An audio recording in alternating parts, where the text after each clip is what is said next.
ஒரு மகிழ்ச்சியான செய்தி. இதயம் நலனையின் விலை லிட்டருக்கு ரூபாய் 105 குறைஞ்சிருக்கு.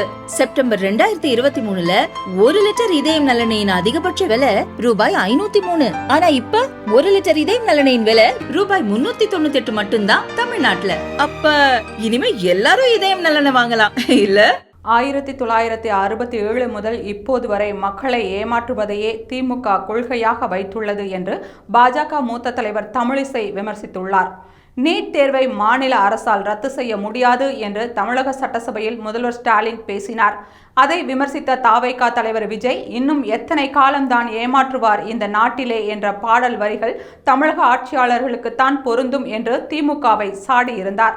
இந்த விவகாரம் குறித்து அறிக்கை வெளியிட்டுள்ள தமிழக பாஜக முன்னாள் தலைவர் தமிழிசை, நீட் தேர்வு பற்றி தெளிவான கருத்தை பாஜக கூறி வருகிறது. இன்று திமுகவின் பொய் பிரச்சாரத்தை தாவேகா தலைவர் விஜய் வெளிச்சம் போட்டு காட்டியிருக்கிறார் என்று பாராட்டியுள்ளார். இந்த விவகாரத்தில் திமுகவுக்கு ஆதரவாக பேசிய விசிக தலைவர் திருமாவளவனை விமர்சித்த தமிழிசை, நீட் தேர்வை ரத்து செய்ய முடியாது என்று தெரிந்தும் ஆட்சிக்கு வந்தால் நீட் தேர்வை ரத்து செய்வதற்குத்தான் முதல் கையெழுத்து என்று ஸ்டாலின் ஏன் கூறினார்? நீட் தேர்வை ரத்து செய்யும் ரகசியம் எங்களுக்கு தெரியும் என்றும் கூறி மாணவர்களிடம் உதயநிதி ஏன் கையெழுத்து வாங்கி ஏமாற்றினார் என்ற கேள்விகளை அடுக்கியுள்ளார்.